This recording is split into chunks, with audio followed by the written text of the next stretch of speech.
नमस्कार साथियों, आज एक और वीडियो लेकर मैं आपके समक्ष आ रहा हूँ और ये अब तक जितने वीडियोस थे उनसे भिन्न है। सामान्यतया जो भी युवा होते हैं, हमारे देश के जितने भी युवा हैं और करियर का प्रश्न आता है तो प्रत्येक युवा का ये ख्वाब होता है, हम सहित प्रत्येक युवा का ये ख्वाब होता है कि वो सिविल सेवा में जाएं। बहुत कम ऐसे लोग होते हैं जो वहाँ तक पहुँच पाते हैं और वहाँ तक पहुँच ही नहीं पाते हैं, बल्कि वहाँ पर पहुँचने के बाद अपने कार्यों से अपनी एक अलग पहचान बना लेते हैं, दिलों में एक अलग स्थान बना लेते हैं। आज हमारे साथ हैं IAS अधिकारी श्री ईशान प्रताप सिंह जी, जो कि 22 साल की उम्र में ही पहले प्रयास में IPS के रूप में चयनित हुए थे और उसके बाद उनका चयन IAS के रूप में हुआ था। आइए सर से बात करते हैं। सर, आपका बहुत बहुत स्वागत है। सर, ये जानना चाहेंगे कि आपके बचपन में आपको किन चीज़ों का शौक था और किस प्रकार आपकी पढ़ाई हुई, थोड़ा सा बताएं। चूँकि मेरे जो फादर हैं वो इस समय तो IPS ऑफिसर हैं, तो उनकी ट्रांसफरेबल जॉब थी, तो मेरी पढ़ाई बहुत अलग अलग जगह हुई, जिसमें मुरादाबाद, नोएडा, दिल्ली इत्यादि शामिल हैं। तो ये सारी जगह मेरी पढ़ाई हुई और इन्हीं जगहों पे अलग अलग जगह पे मेरी पढ़ाई हुई। मेरी ग्रेजुएशन जो है वो मैं ग्रेजुएशन सर से इंजीनियर हूँ और IIT दिल्ली से मैंने 2014 में पास आउट हुआ। तो यही मेरी पढ़ाई हुई। और हॉबीज सर कुछ रही हो जो बचपन में देखिए, पढ़ने का मुझे बहुत बचपन से शौक था, तो वो एक मेरी हॉबी में शुमार है। इसके अलावा मुझे क्रिकेट खेलने का बहुत शौक है। बाद में जब ओवर टाइम थोड़ा जब बड़ा हो गया और कॉलेज वगैरह के बाद मुझे रनिंग का बहुत शौक है, तो मैं रनिंग करता हूँ, बीच में मैराथन भी दौड़ लेता हूँ। तो फिटनेस के स्तर के अनुसार रनिंग करने का मुझे अभी बहुत शौक है। जैसे कि आप सर IIT दिल्ली से इंजीनियरिंग कर रहे थे सर, मैंने पढ़ा है कि आपको कई अवार्ड्स मिले, आपने विदेशों की यात्रा भी करी, ताइवान, UAE वगैरह की। आपके सामने एक बड़ा आसान और बड़ा अच्छा करियर था, फिर आपने सर सिविल सेवा को ही क्यों चुना? देखिए, इसके कई सारे कारण हैं। एक तो मेरा ये मानना है कि सिविल सेवा को हम नहीं चुनते हैं, सिविल सेवा हमें चुनती है। क्योंकि हम कितने भी खुद को ये मान लें कि हम लोग बहुत काबिल हैं या हम सिविल सेवा में जा सकते हैं, परंतु मेरा ये मानना है कि ये कार्य वही कर सकता है जिसके किस्मत में, जिसे कहना चाहिए, लिखा हो कि वो जन सेवा कर पाएगा और सिविल सेवा कर पाएगा। तो सबसे प्रथम बात तो ये है कि मैंने सिविल सेवा को नहीं चुना है, सिविल सेवा ने मुझे चुना है, ये एक जिम्मेदारी की तरह है। दूसरी बात यह है कि चूँकि मैं एक ऐसे परिवार से आता हूँ जिसमें मेरे फादर हमेशा से सिविल सेवा में कार्यरत रहे, तो बचपन से ही मेरा ये मत था और मुझे इस टाइप से कंडीशन किया गया था कि सिविल सेवा का एटलीस्ट एक बार अटेम्प्ट देना है और कोशिश करना है कि जाना है। इसका मतलब ये नहीं है कि मेरा इंजीनियरिंग में रुचि कम थी, परंतु ये बात सच है कि सिविल सेवा एक आपको एक इतना बड़ा, जिसको कहना चाहिए, बहुत बड़ा एक पेंटिंग करने के लिए कैनवस देती है, आपको अलग अलग कार्य करने की अपॉर्चुनिटी मिलती है। तो इसलिए मुझे लगता है ये एक चीज़ है सिविल सेवा की जो मुझे हमेशा से अट्रैक्ट करती है। जब आप इंजीनियरिंग की पढ़ाई कर रहे थे तभी आपने सिविल सेवा की तैयारी शुरू कर दी, तो पढ़ाई करते समय सिविल सेवा की तैयारी के लिए सर कैसे समय निकालते?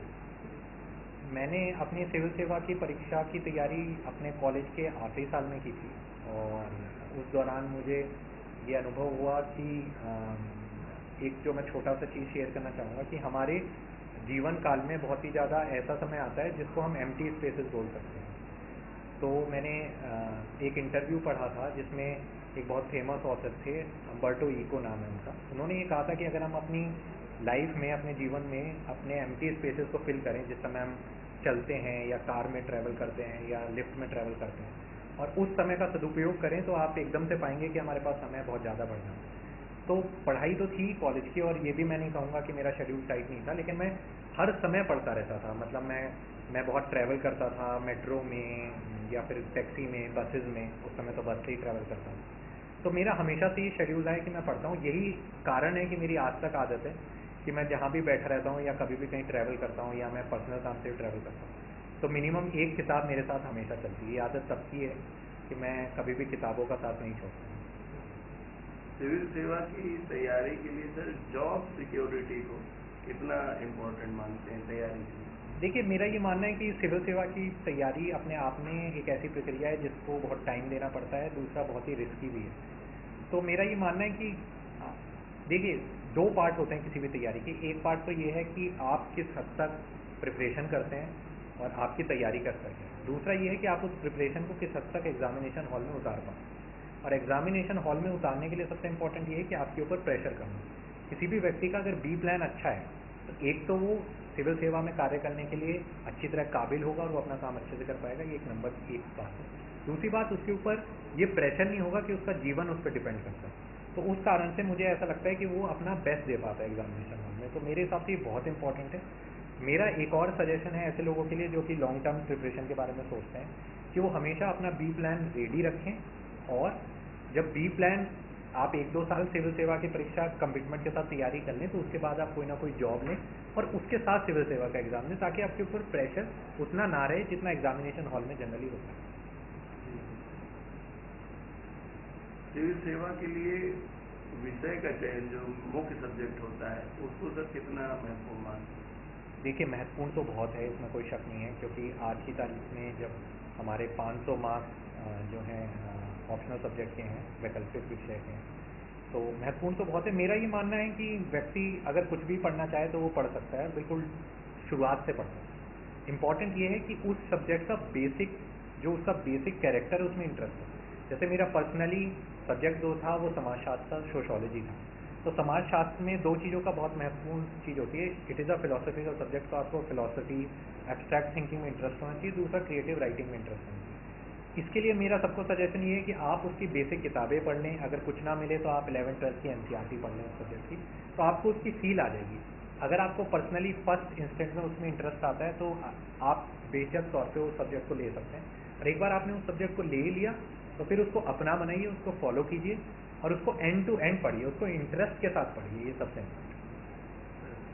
सामान्यतः कई स्टूडेंट ये जानना चाहते हैं कि तैयारी के दौरान कई बार विपरीत फल आते हैं और विचार उतना सकारात्मक नहीं रहते, तो ऐसी दशा में खुद को कैसे मोटिवेट करते हैं? देखिए, मुझसे एक बार किसी व्यक्ति ने ये सवाल पूछा था कि जब आप एग्ज़ाम की तैयारी कर रहे थे तो आपका फेवरेट कोट क्या था। तो मैं उस कोट को हिंदी में ट्रांसलेट करके बता देता हूँ। मुझसे एक बार किसी ने कहा था, और ये मैं जानता नहीं हूँ किस राइटर का कोट है, सिविल सेवा की परीक्षा या आप किसी भी चीज़ को, जब आप किसी भी कठिन काम को करना चालू करते हैं तो आप ये एक्सपेक्ट करिए कि आपको दीवार से सटा दिया जाएगा, आप एक कोने में पहुंच जाएंगे जहाँ पे आपके पास कोई ऑप्शन नहीं होगा। उस समय आपको ये रियलाइज़ करना पड़ेगा कि आपको दीवार पीछे से तोड़ के ही उस पार जाना है, क्योंकि आपको आगे जाने का कोई रास्ता नहीं बचेगा। तो ये हमारे, देखिए, सिविल सेवा परीक्षा हम कितना भी बड़ा मान लें, हमारी जीवन का एक बहुत छोटा भाग है। सबसे इम्पॉर्टेंट ये है कि हम एक अच्छे व्यक्ति बने, और अच्छे व्यक्ति बनने की कड़ी में सबसे ज़्यादा ज़रूरी ये है कि जिस प्रकार सोना तप के निकलता है, उसी प्रकार से हमको भी तप के और अपने जीवन को साकार बना के ही निकलना पड़ेगा। तो ये बहुत ज़रूरी है और इसको किया जाना चाहिए। पहले ही अटेम्प्ट में सर आपका IPS में सिलेक्शन हो गया था, इसके बाद भी आपने IAS की तैयारी जारी रखी, तो जो लोग कहीं सेलेक्ट हो जाते हैं या ट्रेनिंग कर रहे हैं, पढ़ाई कर रहे हैं, उनके लिए कोई विशेष सुझाव देना चाहिए? नहीं, मेरा सजेशन ये है कि जो ट्रेनिंग में देखिए, ट्रेनिंग तो अपने आप में एक बहुत इंपॉर्टेंट चीज़ है और मुझे लगता है उसको बहुत कमिटमेंट के साथ करना चाहिए। और मैंने तो IPS की ट्रेनिंग बहुत ही कमिटमेंट के साथ की है। तो आप ट्रेनिंग कीजिए, आप पढ़ाई कर रहे हैं वो तो एक अलग विषय है। और खासकर अब ज़्यादातर सर्विसेज ने ये कर दिया है कि EOL का कॉन्सेप्ट ला दिया, जिसमें आप ट्रेनिंग के दौरान आप एक साल लीव ले लें। मैंने खुद लीव ली थी और तैयारी करें। इंटरव्यू में तो अगर आप किसी भी सर्विस में हैं तो वो, मेरा ये मानना है कि पैनल ये एक्सपेक्ट नहीं करता कि आप इंटरव्यू में जाते समय विश्व की खबरों के बारे में इतनी जानकारी रख पाएँ। इंटरव्यू पैनल का उस समय मेरे हिसाब से यही मत रहता है कि आप जिस सर्विस में हो उसके बारे में जानें।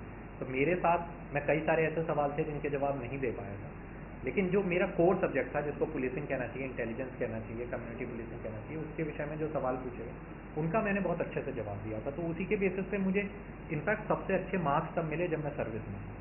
जबकि मेरी, सच बात बताऊं, जिसको कन्वेंशनल तैयारी कहते हैं इंटरव्यू की, वो सबसे कम उसी समय। लेकिन चूंकि पुलिस के बारे में पूछा और मैं पुलिस के बारे में इंटरेस्टेड भी था, मैं ट्रेनिंग भी कर रहा था, तो मैं बता पाया, वो सबसे ज़रूरी। इस सेवा में आने के बाद भी क्या जो पुलिस सेवा के दौरान ट्रेनिंग मिली उसका कुछ लाभ महसूस करते हैं? बहुत लाभ होता है। आई थिंक पुलिस की सेवा एक अकेली ऐसी ट्रेनिंग है जो आपके अंदर, आपकी पर्सनैलिटी के अंदर चेंज लाती है मेरे हिसाब से। आप ज़्यादा कॉन्फिडेंट बन जाते हैं आपके अंदर, बिकॉज उसमें ड्रिल का पार्ट होता है। आप आईपीएस की ट्रेनिंग की खास बात ये है कि आप हर रोज़ कुछ नया करते हैं, हर रोज़ अपने आप को पुश करते हैं। हम लोगों को आदत हो जाती है कंफर्टेबल स्पेस में रहने की। हम लोग रोज़ सुबह उठते हैं, ऑफिस आते हैं या पढ़ाई करते हैं स्टूडेंट टाइम में, एक कंफर्टेबल स्पेस आ जाता है हमारी लाइफ में। आईपीएस की ट्रेनिंग उस स्पेस को ब्रेक करती है, तो आपको अपने लिमिटलेस होने का एहसास होता है, तो आपका कॉन्फिडेंस बढ़ता है। आपको पता चलता है कि हो सकता है मैं आज 1 किलोमीटर भी ना दौड़ पाऊँ, लेकिन जब मैं ट्रेनिंग खत्म करूँगा तो 16 किलोमीटर दौड़ूंगा। तो उस अनकंफर्टेबल स्पेस में रहना और उसको आगे तक बढ़ाना, आई थिंक जो आईपीएस आपको देता है वो है। दूसरा पार्ट ये है कि मैजिस्ट्रियल जॉब में पुलिसिंग को समझना, उनके विषयों को समझना, ये बहुत ज़रूरी है।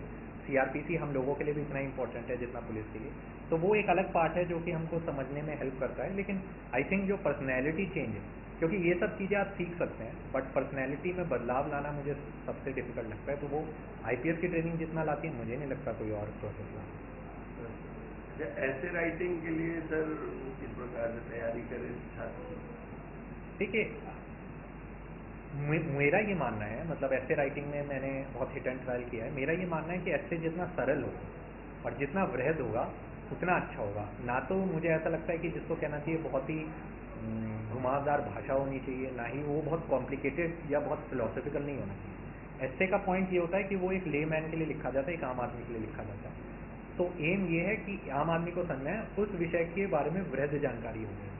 तो जिस भी विषय में ऐसे आया जा रहा है, आप एक मन में ये बना के सोचिए कि आप एक ऐसे व्यक्ति को समझा रहे हैं। और मेरा पर्सनल है कि उसमें 80 ईयर्स टेस्ट होना चाहिए कि आप अगर आज के मुद्दों को अपने 80 साल के दादाजी या दादी जी को समझा रहे हैं, तो आप उसे किस प्रकार समझाएंगे।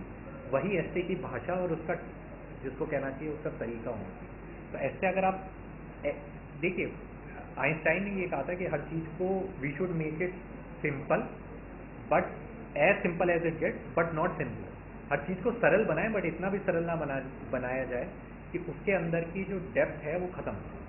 तो मेरा ये मानना है कि ऐसे की डेप्थ रहनी चाहिए बट सिंपल, और ये चीज़ ज़्यादा डिफिकल्ट है क्योंकि कॉम्प्लिकेटेड चीज़ हर व्यक्ति बोल सकता है, लेकिन किसी कॉम्प्लिकेटेड चीज़ को सिंपल बनाना सबसे डिफिकल्ट है। तो वही ऐसे की आर्ट है।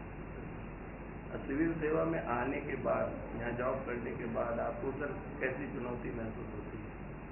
देखिए, कैनवस अगेन बहुत बड़ा है। ऊपर से जैसा कि मैंने आपको इंटरव्यू के शुरू में भी बताया कि ये मुझसे एक बार किसी ने पूछा कि जब आपका यूपीएससी में सिलेक्शन हुआ था पहली बार, तो आपको कैसा लगा? तो मैंने बहुत ऑनेस्टली जवाब दिया था। मैंने ये कहा था कि मतलब इंस्टेंटली तो खुशी हुई, लेकिन वो खुशी असल में हम लोगों का एक इंसान की एक फितरत होती है कि खुशी बहुत ज़्यादा टाइम तक रह नहीं सकती। तो एक घंटे बाद आपको रियलाइज़ होता है कि नहीं, अब आ गए हैं तो अब बन ही गए हैं। उसके बाद आदमी की वो खुशी डाउन होती है, और फिर आई थिंक उसके बाद एक सेंस ऑफ रिस्पॉन्सिबिलिटी वाला इशू शुरू होना चाहिए। हम लोग जो भी बनते हैं, हम लोग जो भी पावर फील करते हैं, सिर्फ मैं ही नहीं, कोई भी सरकारी कर्मचारी, मेरे कोलीग्स हैं, आप हैं, कोई भी लोग, जो भी हम लोगों को जिसको कहना चाहिए लॉ बेस्ड पावर होती हैं, जो प्रदत्त शक्तियाँ जिसे कहा जाता है, वो पब्लिक हमें एक ट्रस्ट की तरह देती है। तो वो एक रिस्पॉन्सिबिलिटी की तरह देखना चाहिए कि मैं जो आज आदेश कर रहा हूँ, जो मैं चीज़ें कर रहा हूँ, वो किस स्तर पे हैं और उसका क्या यूज़ है। तो एक रिस्पॉन्सिबिलिटी की भावना मुझे महसूस होती है। बाकी चैलेंजेस तो रोज़ आते हैं, रोज़ उनको हम टैकल करते हैं, तो ये एक लर्निंग प्रोसेस भी है। लेकिन आई थिंक अगर वो सेंस ऑफ रिस्पॉन्सिबिलिटी है तो फिर कोई दिक्कत नहीं। यहाँ तहसील सदर में आपने राजस्व माह का आयोजन किया, और उसका विचार कैसे आया?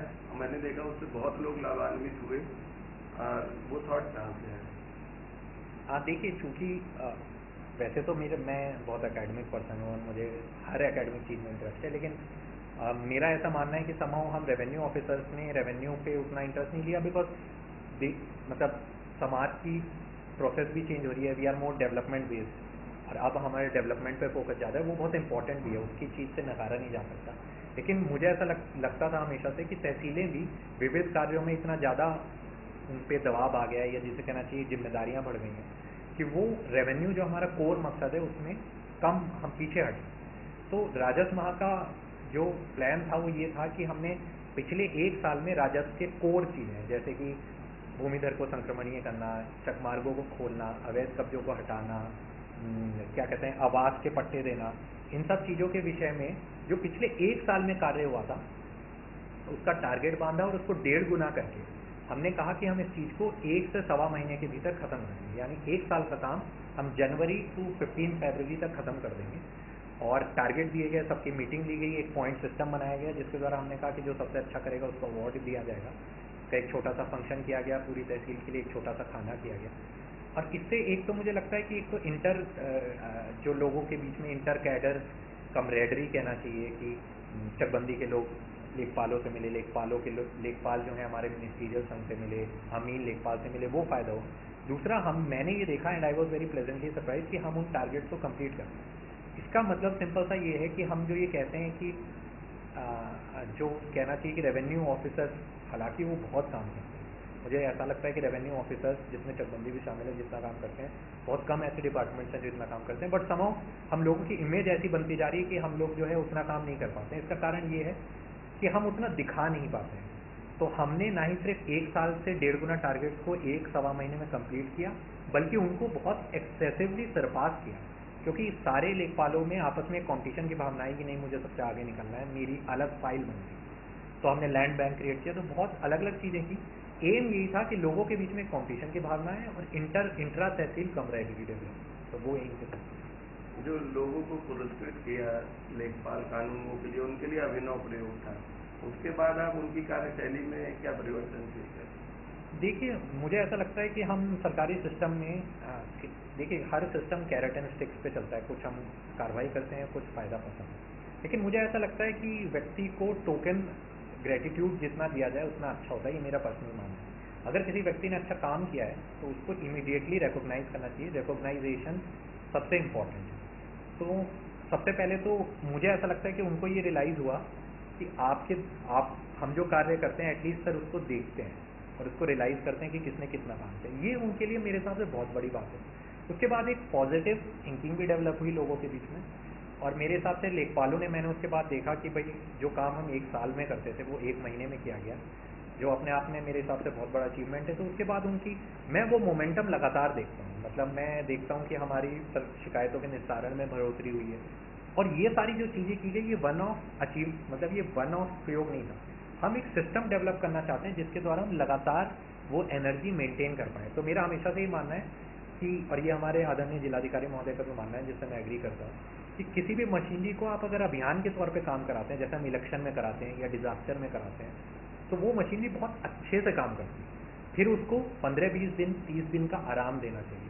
वो रेगुलर वर्क तो हम करते हैं, उसके बाद उन्हें आराम दिया जाए और फिर उनको एक दूसरे अभियान में टारगेट बेस्ड अप्रोच में लगाया जाए, तो हम ज़्यादा काम निकाल सकते हैं। तो ये मेरे लर्निंग एक्सपीरियंसेस थे, और लेखपालों ने, मेरे स्टाफ ने, पूरी तहसील ने, तहसीलदार साहब ने बहुत सहयोग किया। ऑपरेशन अभिलेख भी सर चलाया गया तहसील में, उसके पीछे क्या थॉट?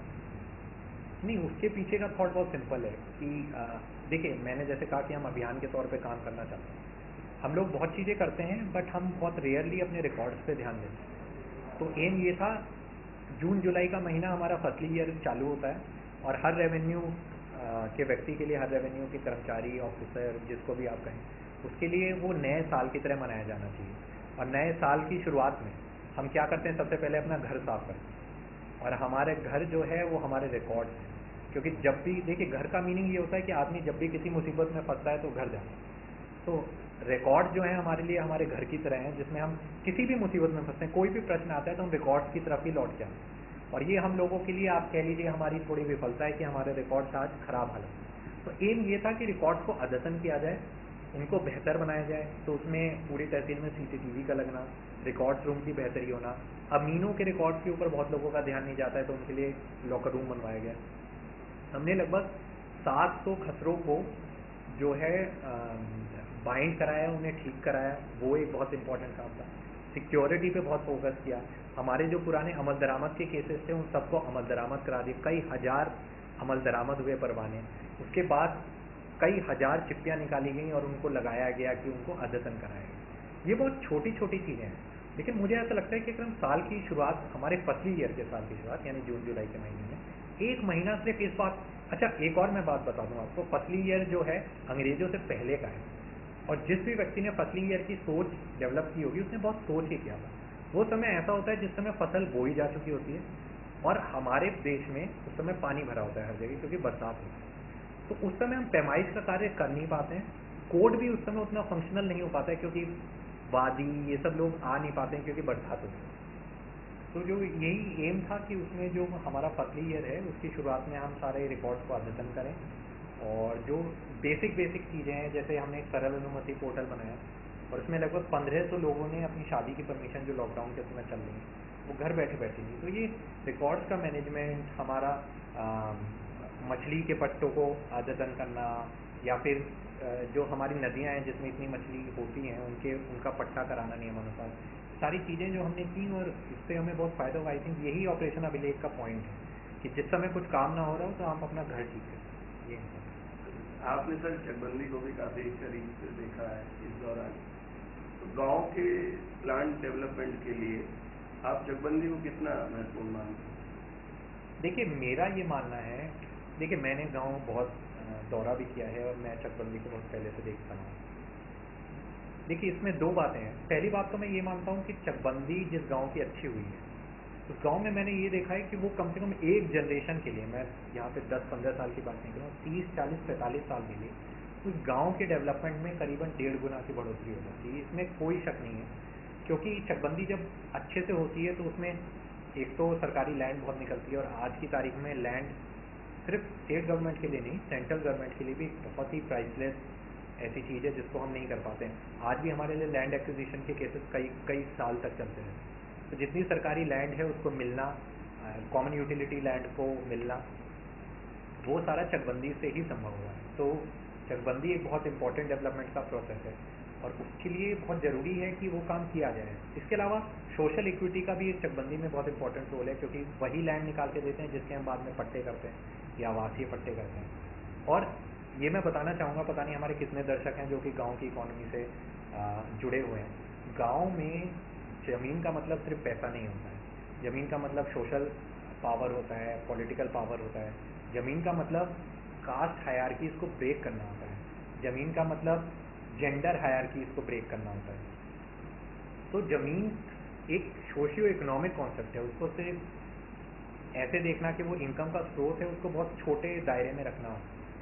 तो आई थिंक उस कॉन्टेक्स्ट में चकबंदी बहुत अच्छा काम करती है, आगे भी करती रही है। लेकिन इसमें मेरे दो पर्सपेक्टिव हैं। आई थिंक चकबंदी बहुत स्टैटिक हो गई है, और मुझे ऐसा लगता है कि चकबंदी की प्रोसेसेस को थोड़ा सा चेंज किए जाने की ज़रूरत है। अगर ज़रूरत पड़े तो हो सकता है हमें कंसोलिडेशन एक्ट में भी चेंजेस करने पड़े।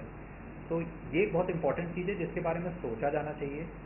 मैं ये भी जानता हूँ कि जहाँ पे चकबंदी ख़राब हुई है वहाँ से लोगों को बहुत नुकसान होगा, और इसके कारण सिस्टमेटिक हैं। क्योंकि अब व्यक्ति को बहुत ज़्यादा जागरूकता हो गई है, वो बहुत आसान, ज़मीन के दाम बहुत बढ़ गए हैं। तो चकबंदी जो दो चीज़ें जिन पे जो चकबंदी का कोर है, उसको अगर हम जितना फोकस करें, जिसमें पहली चीज़ तो है कि जन सहयोग। चकबंदी की पूरी प्रोसेस बहुत ही जन सहभागी प्रोसेस है। अगर चकबंदी करता जो भी है वो हर दूसरे या तीसरे दिन उस गांव में जाता है, तो मैं ये गारंटी ले सकता हूँ कि चकबंदी में कभी कोई दिक्कत नहीं है, क्योंकि वो जाता है, 50 लोगों को बैठाता है, और सोशल प्रेशर के कारण मुझे नहीं लगता कि बहुत ज़्यादा केसेस होते हैं। दूसरी चीज़ जो बहुत इंपॉर्टेंट है वो है सरकारी व्यू पॉइंट। आई थिंक सरकारी ज़मीन को रोकना, सोशल इक्विटी के बारे में सोचना, ये जहाँ पे चकबंदी अच्छे से हो गई वहाँ के गांव के लोग भी हो सकता है शुरुआती 5 साल में उस चकबंदी का विरोध करें, लेकिन मैंने देखा है कि 15 साल के बाद उसका सपोर्ट करते हैं।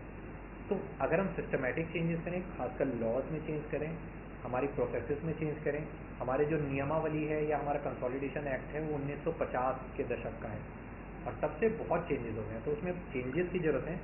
लेकिन चकबंदी की जो बेसिक भावना है, फ्रेगमेंटेशन, अब मुझे लगता है लैंड का उतना इंपॉर्टेंट नहीं रह गया है, कंसोलिडेशन उतना इंपॉर्टेंट नहीं है जितना लैंड मैनेजमेंट पे फोकस होना चाहिए। हमारे कंसोलिडेशन एक्ट में ऐसे चेंजेस होने चाहिए कि हम फ्रेगमेंटेशन पे उतना फोकस ना करके लैंड मैनेजमेंट पे फोकस करें, और वो बहुत इंपॉर्टेंट है। दूसरी चीज़ जो कि मैं बताना भूल गया, और ये बहुत ज़रूरी है दर्शकों के जानने के लिए, कि चकबंदी के जो अधिकारी भी होते हैं, लेखपाल भी होते हैं, they are very good in survey, और जिसको हम पैमाइश कहते हैं उसमें बहुत अच्छे होते हैं। आई थिंक वो एक बहुत इंपॉर्टेंट उपयोग है चकबंदी का, जिसको हम उतना इस्तेमाल नहीं करते हैं। तो मे बी हमको एक अलग एक्ट लाना पड़ेगा इस चीज़ के लिए कि हम चकबंदी ना करें, लेकिन उस गांव की जो बेसिक समस्याएं पैमाइश रिलेटेड, वो चकबंदी के फ्रेमवर्क में उसको सॉल्व करें, जन सहयोग के साथ बैठा के उसको सॉल्व करें। तो वो प्रोसेस आई थिंक एक अलग एक्ट के द्वारा है, चेंजेस की ज़रूरत है, बट मैं चकबंदी का जो बेसिक प्रोसेस है या जो बेसिक थीम है या जो उसके अचीवमेंट है, उसको मैं बिल्कुल डिनाई नहीं करता हूँ। आई थिंक उसकी ज़रूरत है। जो लोग सर तैयारी कर रहे हैं सिविल सर्विसेज की और जो लोग जूनियर पोजीशंस में हैं सिविल सर्विसेज में, उन दोनों के लिए सर क्या संदेश देना चाहिए? देखिए, सिविल सर्विसेज की तैयारी करने वालों के लिए मेरा हमेशा से ये संदेश रहा है कि अगर आप आई